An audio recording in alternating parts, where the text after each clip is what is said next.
Welcome back to another reading and correcting with me, Kindar, the Tiger Writes, and Ty, the Tiger Supervisor. These are where I read a chapter from one of my stories and correct it as I go.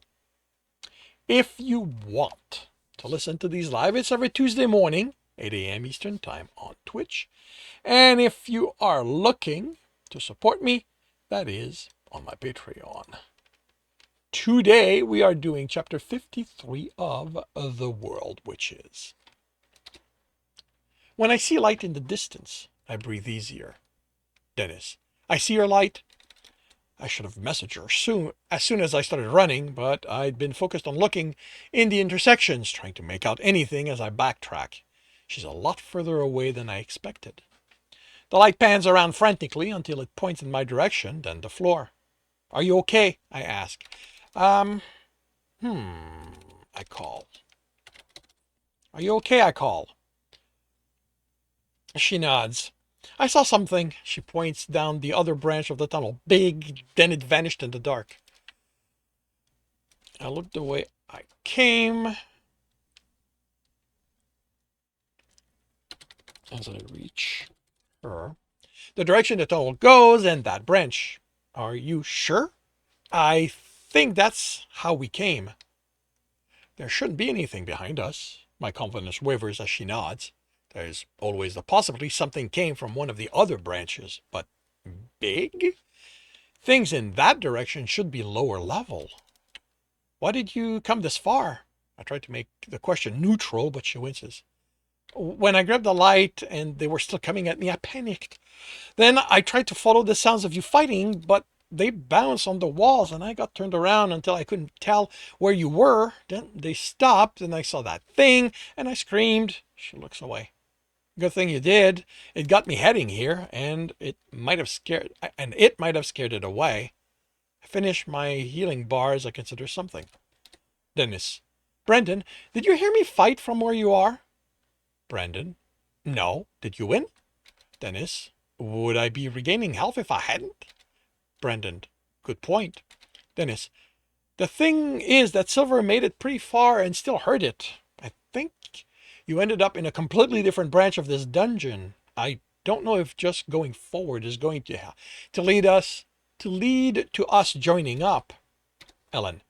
But going back only leads to us meeting up at that blocked tunnel, unless you're thinking we try a different branch system and hope for the best? Dennis. I'm more wondering if there's any chance the dungeon opened it up since we moved away from there. I take over cranking the light while I wait for a reply.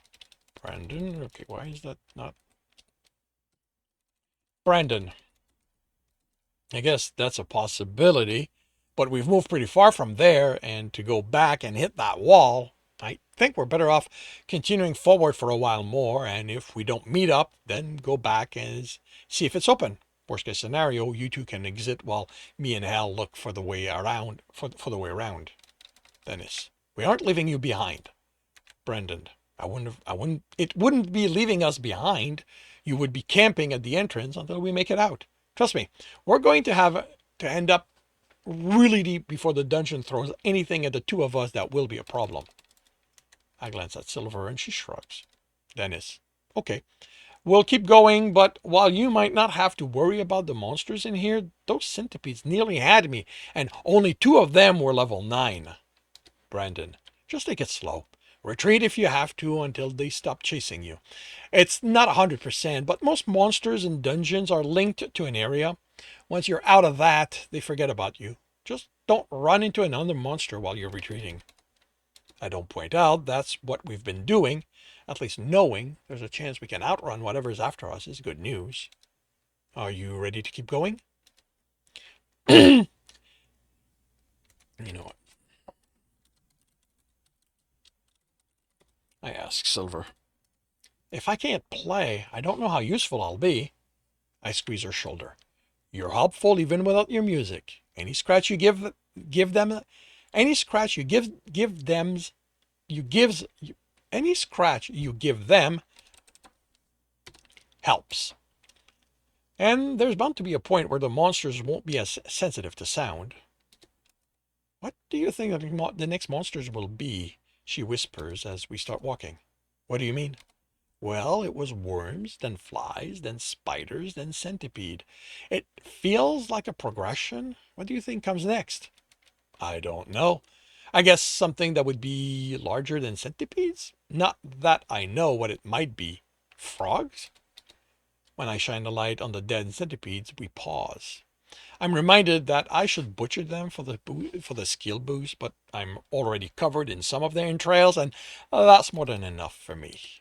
I pan the light, I pan the light against the wall until the first opening to the left, until shines on the first opening to the left, and we head there. Then we encountered a spider web and its owner. Taking down one level 8 spider feels easy after 2 level 9s. Then it's to hide spider at level 6, which is even easier. Thinking we somehow got turned around and are heading towards the entrance.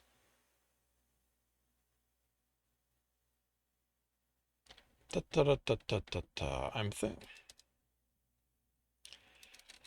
I start thinking we somehow got turned around and are heading toward the entrance. I have no idea if that's good or bad. But then we have to level 7 centipedes, and I figure we're in an area of mixed level, if that's a thing. Then we walk through 3 caves without monsters, and the last one has a bunch of centipede carapace littering the floor. I exchange a concerned look with Silver before heading into the next tunnel. We're not even a train into it when I make out something in the distance. I turn off the light, and yes, there's a glow somewhere ahead. I blink the light at it. Dennis. Brendan, do you see my flashing light? Brendan. No. Why? Dennis. We just came out of a cave with already dead centipedes, and I thought the light ahead of us was you. Brendan. Daylight? Dennis. It's too far to tell. We're going to check it out. Brendan. Be careful. This far down, there shouldn't be any daylight. It's probably a trap. Ellen. Wait for us. Dennis. I don't think we have that kind of time. We move slowly, and the light gets brighter as the air smells less stuffy. Then I realize there's a bit of a breeze. Silver's expression turns excited, but I keep mind control. Brandon's right. We are deep underground. It's possible the terrain drops all of a sudden, and that's outside, but I'd rather be ready for trouble. Then I make out birds singing, and I look at Silver in disbelief. Instead of responding, she grabs me and pushes me in a crack in the wall. Pushes me against a crack in the wall. Before I can wonder what she's doing, a ruckus passes through the tunnel. All I make out are shadows flying by really fast. Silver, I think we know what killed those centipedes. Dennis, makes one of us. What was that? Silver, birds. I made a perception check just before they burst into the tunnel.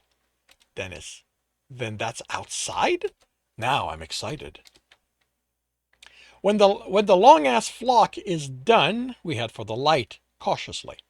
It takes effort not to run, to remind myself I'm in a dungeon and anything can be a trap. The light grows. He's a hurt story.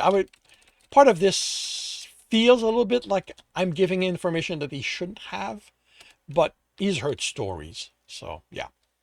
The light grows more intense as we approach, and I have to shield my eyes when we reach the cavern until they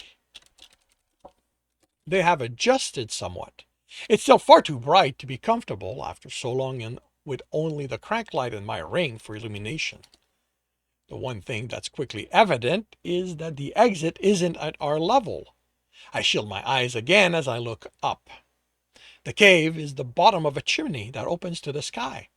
It's blue without any cloud. I walk forward until I'm in the middle of the light, and it's beautiful. And it's really far away. The walls are smooth and pretty much straight. I have plenty of space for a running start. The big question is if I have the stamina to reach the top. System query. Ability momentum. Maximum rank 16. Prerequisite none. So long as you are running and maintain 2 points of contact on the surface, you can continue to move even if the surface is not horizontal. Maximum angle of horizontal from horizontal where the ability can be used 135 degrees. Additional ranks increase the angle by 3 degrees. Cost 10 stamina per second.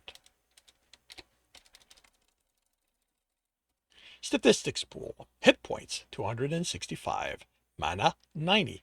Willpower 5900. Stamina 362. Inventory slot 4. Base weight capacity 115 kilograms.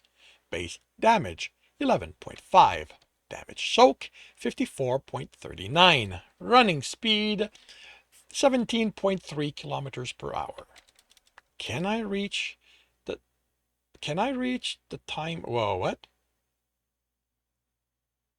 Can I reach the top? Can I reach the top running full bore in 30 seconds? Wait, do I have 30 seconds to make it? Running costs me stamina too. The problem is, I don't know how much. Back in court, I could do it for maybe 15 seconds before being out of breath. But my stamina's gone up since then. Gone up since. Yeah, since then. Be safe and cut it by half? So 15 seconds? I really need to test my limit. Numbers don't help if I can't translate them into doing something. Silver? I whispered, then looked around nervously for something to react to the sound. But it's only us here at the moment. What's the range of your strength of the underdog buff? So long as you can hear it, it works. Do you think I'd be able to hear it all the way up there? She looks up. Probably. The walls are smooth stone, so the acoustics should help the sound carry. Why? I might be able to get up there, but the problem is I can't carry you. Dennis. Brendan, how much rope do you have? Brendan. 20 meters. Why? Is that enough? Dennis. I might have a way out, but it requires running up a wall and I can't carry anyone. I figure if we have enough rope, I can run up, secure it, and then the rest of you can climb it. Brendan. Dennis, if you want to leave the dungeon, you just have to backtrack to the entrance. Me and Hell can make our way back. I'm not going to hold. Silver frowns as I look, Silver frowns, and I look at her. I didn't know messages like that could be interrupted. Dennis, Brandon, is everything okay? His health might have dropped slightly, but unlike my bar, the ones in the team window don't flash anytime there's a change. He has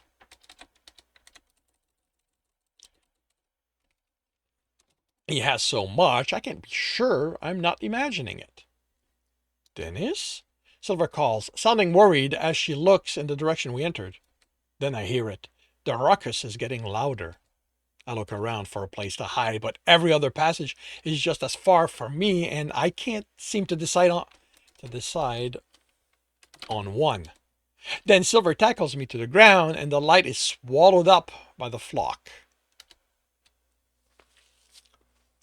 And this concludes chapter 59 of The World Which Is. If you are enjoying this, please leave a like. If you want to read the story, it is up for free on Royal Road. If you want to support me and read ahead of the story, you can do that on... yeah, I'm off today. You can do that on my Patreon, where we are about 10 chapters ahead. If you want to listen to these live, it's every Tuesday morning, 8 a.m. Eastern Time on Twitch. The links are in the notes, and with that, I shall wish you a good day.